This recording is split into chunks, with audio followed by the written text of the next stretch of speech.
It's time for Bringing the Heat with Bryan Nolen.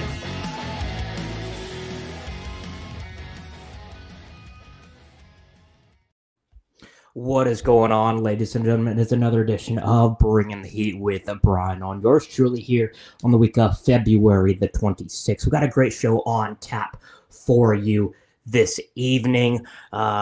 First and foremost, we're going to be diving on into our interview, or I should say Dalton's interview that he conducted with Mr. Mike Skinner. We're going to be diving into that. You heard part 2 of that last week.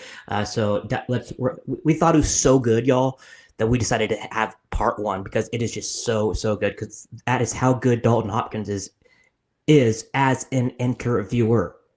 I mean, he's incredible. After that, we're going to be diving on into our latest news and notes with my co-host of this evening, Mr. Stephen Stumpf, as we get you all squared away and set for the first road course race of the season at Circuit of the Americas. But without further ado, let's dive on in to Dalton's interview with Mr. Mike Skinner. Now it's time for... So Mike Skinner is one lap away from the inaugural Super Truck by Craftsman Series Championship. The journeyman driver from California who moved east, swept the shop at Richard Petty's, had a couple of pickup rides, started a few Winston Cup races, took a long time for him to get his career on track. He rented some equipment from Richard Childress. Childress kept an eye on him, liked what he saw, named Skinner to drive his Super Truck, and as he takes the checkered flag, Mike Skinner is the first Super Truck by Craftsman Series champion, wins the battle and the war. Ernie Irvin comes home a couple of tenths of a second behind in second place. To go into the Inferno with Bryan. How'd you guys get into that anyway? Into doing Sirius XM stuff? Well, years ago, she went on air with Dave Moody. I have a radio background. I worked for CBS Radio in Ohio. Okay. So before I met Mike, I was on the radio. And then when we moved to the mountains, it kind of ran its course. I was like, it was just, for what she was making, wasn't worth her trouble. So she basically told her she didn't want to do it anymore. And the big boss at Sirius XM says, we can't lose you guys off the channel. And so we negotiated a deal and did our own radio show. I said, how about we do Skinner How about we Roundup? do a Skinner Roundup? So we do our, that's when we started Skinner Roundup.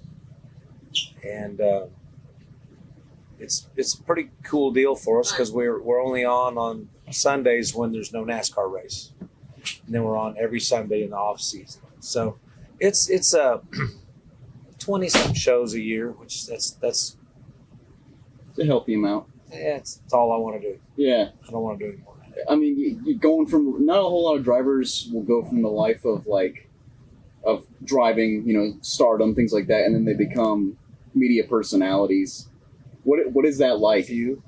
Yeah. It's different because you're wearing a complete different hat. Yeah. I use my experience in NASCAR, my driving experience, to basically do a lot of things with the show, a lot of the technical stuff. I'm still pretty current, pretty savvy on all the trucks, the cars, and the new Cup car.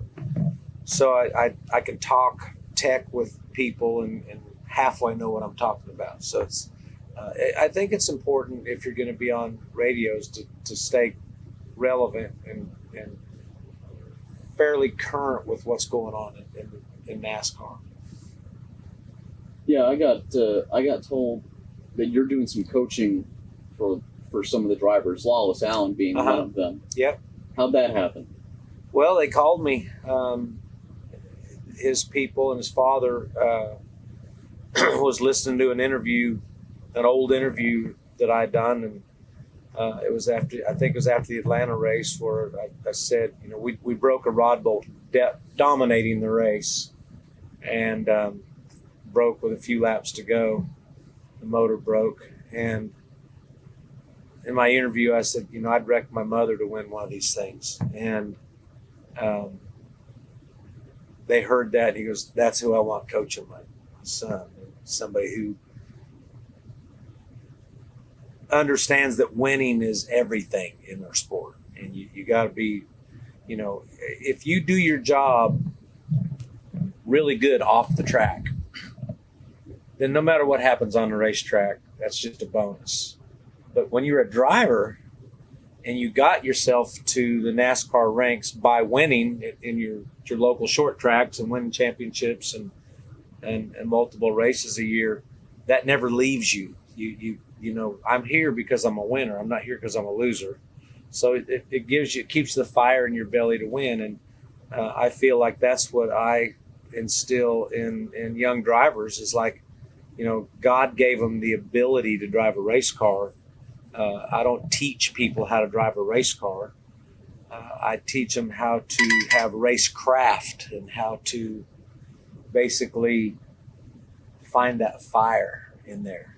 A lot of the young kids today, they didn't really come up through the ranks like we did, and you know, they didn't have to, you know, write hot checks for your tires and know that you have to win to cover the checks. You know, you're trying to raise two kids and trying to support a house and car payment, house payment, and all the stuff that you have to do, and still work on your race car. And so, you know, most of us would work full-time jobs. Like when I started, I was in the well drilling business, so we would work 12, 14 hours, go home and eat dinner underneath the race car and work on the race car till 12, 1 o'clock in the morning, get up at 4 o'clock in the morning and start your work day over again. So it was like, you know, I don't want it to sound like it, but it's like the old, you know, school bus stop 2 miles from the house, uphill both directions kind of thing. You know, it's like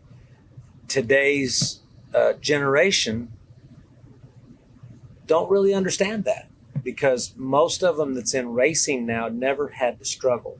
They've either had successful parents, successful grandparents. Something has triggered a situation for them to be in the sport, and they've never had to, you know, they wasn't raised in a single wide trailer house. You know, they didn't mop the floors in their mom's cantina to help her, you know, get by. Not to sound like it's the old sad story, but it's how bad do you want it? When you're raised like that, you don't have any money, and you have to do everything yourself. Not many drivers today had to build their own cars, clean the shop, clean the toilet, pack the race trailer, find their own sponsors. I built my own engines. The reason they don't have a racecraft because they didn't live that situation. And nowadays, you know, we see this in the truck series a lot, which hurts my heart just a little bit, even though we were known to be really aggressive back in the Hornaday and Sprague, myself and Bodine and, you know, Teddy Musgrave and all those guys. And that we were aggressive, but we didn't just run through somebody to pass them. It seems like today these kids can't pass. They have to they run through people. And so that's one of the things that we're trying to work with guys like Lawless. And he's very patient. He don't run through people. He don't go up and wreck somebody to pass them. You know, finding that balance of when do you go ahead and be a little more aggressive? I would never ask him to wreck somebody, just blatantly wreck them. I'm more of the, let's do this like a, you know, it's not really a boxing match, but when it gets down inside that last 5 laps, if you can win a race, you know, I'm disappointed if you don't move them. You know, I'm not saying just blast them and wreck them. Right. I want you to move them up the racetrack and go win the race. But understand, when you move them up the racetrack, it better be the last lap, the last corner where he doesn't have time to catch you, because he's going to pay you back. Make sure you get paid back next week, not that day, or else you're in trouble. You aside from Wallace Allen, I mean, you coaching him, is there anybody that you think is like, it doesn't have to be just trucks. Is there anybody out there that you think kind of is like closest to that description you just gave? Somebody who's worked hard to be where they are? Somebody, there's a few. I mean, there's some young drivers that I really feel like I could help. a lot. Ty Gibbs being one of them.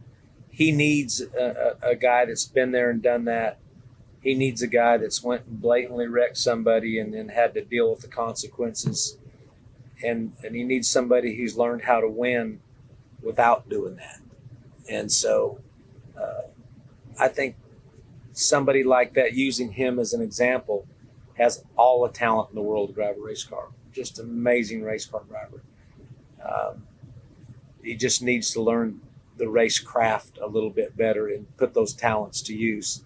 Then you have guys that I've worked with like AJ Allmendinger, which never had to teach AJ a thing about driving a race car. He jumps right in the race car, was running just as he could sit and watch me for a day, test his car, jump in and run the same speed I was running, cold turkey. He's just that talented.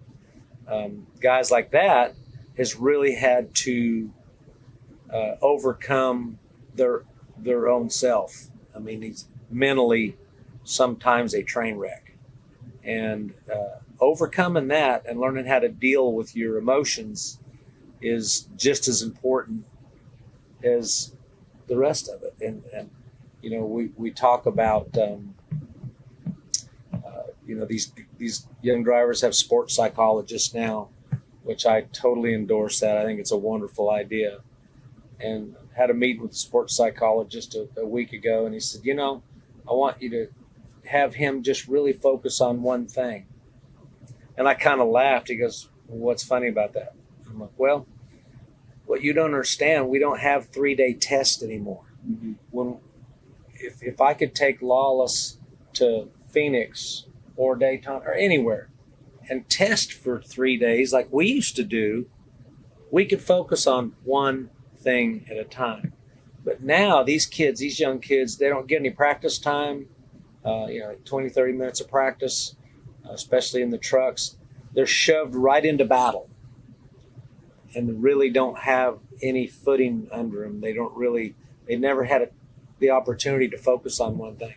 So we're pushing these kids out there, and they have 25 things they have to focus on. And they're in battle as soon as they get there. So there's not a lot of time to focus on it. So there's just so many elements. It's almost, a guy told me one time, it's like hitting a good golf shot. Yeah, you got to hold your head down. You got to pull the club back, so you got to have tempo. There's 21 things or 2 things that you have to do properly to hit a good golf shot. Well, driving a race car is no different. These kids get pushed out there. They got 25 things they have to do right to cut a good qualifying lap. From shift points to what I call holding a pretty wheel. Soft hands, but not moving the wheel back and forth, which is taking speed away. So there's just a lot to it. It's very, very complicated. You hear the term a lot. I think Angie and I talked about this on our radio show on Sunday on Skinner Roundup. You don't realize how easy it is to scrub speed. And you've got to be so perfect with your shift points. How you leave. You got to spin the tires a little bit, but if you spin them too much, that slows you down. You don't spin them enough, that slows you down. There's just so many things to do. We talked about, a monkey could drive a race car around Daytona. Well, that's true. But the difference in the pole and 15th a lot of times is 0.2 of a second. Yeah, we saw that yesterday. I've been to Martinsville. From the pole to dead last in the race, the last guy that qualified was a little less than that, right about 0.5 second, from the fastest guy to the slowest guy. Mm-hmm. So it's so competitive and so tight nowadays that we're splitting hairs. See how that works out for her. Well, Mike, I appreciate your time. Thank you so much. All good, man. Once again, that was Mike Skinner with our Dalton Hopkins. They chatted it up in Daytona, so big thanks to Dalton for that fantastic interview. Let's head on over to our News and Notes segment where we catch up on the latest news and notes. What's still hot? It's time to upgrade you on the latest news in NASCAR.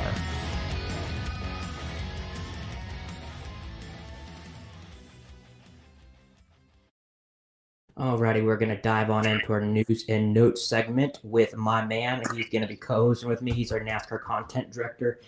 Excuse me. He's going to be joining myself in CODA, Mr. Stephen Stumpf. How are you today? And I'm excited to see you. I'm excited to see you too. I'm excited to see you too, Brian.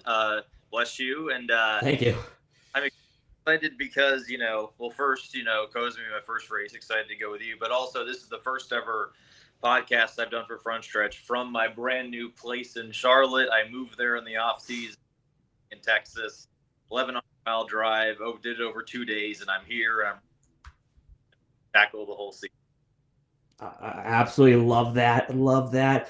Right in the heart of all of the NASCAR, and it's good to have someone that's at the center. So if we had a breaking story, we'll have our guy Stephen Stumpf there for all the latest news and the notes. Speaking of our latest news and the notes segment of it, according to Adam Stern of the Sports Business Journal, it looks like the Bowman Gray Clash exhibition race will be continuing. According to SBJ, it looks like they are going to be, well, should I say they are the favorite to land the event again, even though NASCAR has been considering taking the race elsewhere in 2026. But according to people familiar with NASCAR, they're thinking that the sanctioning body may elect to hold an invitational exhibition overseas due to the costs involved. So with that being said, is this a good move? Is this a bad move? Are we going to wear out the welcome like they did in LA? Steven, just your overall thoughts. We aren't going to know if it wears out the welcome unless we keep going back, first of all. Second of all, that the Clash of Bowman Gray, that was fun. I think it in terms of on-track action, excitement, the heats, the race, everything, it delivers excitement. You can see the passion from the fans, especially with Tim Brown and Burt Myers there. I don't know if Bowman Gray would be the long for the Clash, but I think it absolutely deserves a second chance. We'll see how well received it is next year, and then we go from there. Let's dive on into our soundbite of the week, where we hear from Mr. Carson Hocevar, who definitely ruffled some feathers on Sunday evening in the Peach State. Well, Tony, what angered you at the end of the race? What did you take issue with? What the hell do you think I was mad about? Dumb little runs us clear down to the infield. He wants to about everybody else, and he's the one that drives like a little. I'm going to bust his ass. Thanks, Tony. Thank you. And short track racing. It's time for the sound bites of the week. Or are you here like I've maybe didn't do myself a lot of favors with some other. No, I mean finishing second. We're here to win races, not be a boy band and love each other and be play on the playground together. So obviously there's learning lessons. You don't want to piss anybody off or frustrate anybody, and there's things I would clean up for sure. And but it's going to come with learning that. It's the first time I've ever. Again, I'm normally 40th waiting for them to crash and hoping they crash and I finish in the teens. So to be up front and get stage points both stages and have a shot to win is something to hold my head high real much. And I've always said I'm a really bad super speedway racer, so this at least gives me a little bit more confidence. Steven, I don't know about you, but I love that. I love how he's not politically correct with all the current PR BS that we hear from all the main Cup guys. I love that he's doubling down on what he thinks is right, and I love it. Me too. Although I think there's a couple things to note. So first of all, Carson's right when he mentions that normally, especially on the super speedways, he's not up there racing for the win. He's usually further in the back, hoping for that crash to get further up in the field. He wasn't running in the back in his rookie year last year, but he was definitely running, around the teens. He really didn't have that many races other than Watkins Glen where he was at the front of the field. And when you're at the front of the field and you're closer to a win, you're gonna be more aggressive. You're gonna make those moves. So I think for him, and with how good Spire's looking so far, and I think them continuing their upward trajectory, he's going to be at the front more and more this year. And while he doesn't need to be friends with all of his with the fellow competitors, he does not want to make any rivals either. And so while and so while he doesn't need to give the PR answer and so on, he also, needs to clean it up and basically make it to where you don't have that many people having an issue with you post-race, including your mentor. Very true. Like you said, his mentor in Ross Chastain, he got into it there. So it'll be interesting to hear him talk on Saturday when we get to chat with him about just what this week has been like. And I'm intrigued to see what the future holds for him. With that being said, Stephen, let's dive on into our final thoughts and wrap it up. It's going to be a drag race all the way back to the start-finish line.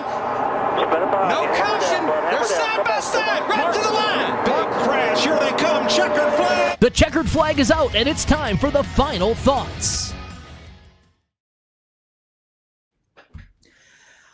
It is time for our final thoughts segment. Whatever you want to rant, rave, or anything in between. Mr. Stephen Stumpf, the floor is yours, my friend.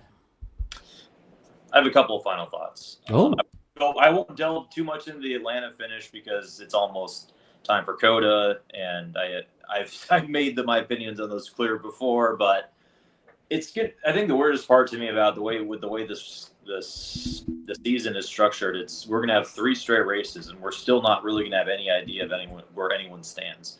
We have 2 super speedway races, which are completely different than the rest of the schedule. We have a road course race. That's easily going to be the best test of driver talent and equipment. There's only 5 road courses in the schedule. It's not going to be until we get to Phoenix the very next week that we get really our first chance of who has it and who doesn't on the ovals, and particularly the oval that will decide the championship in November. Other than that, I'm going to be interested to see how the new layout of COTA changes. The players, how drivers will, adapt to it, because I think it's going to make the caution lap shorter. But my biggest disappointment about running the shorter course is we don't have that long straight from turn 11 to turn 12, where the cars go super fast. And I thought that was a really great part of the course. Drivers that are great at braking were able to go through that corner with ease. I think it added a lot of character to the course. But the new course, the new shorter one's going to be cool as well. And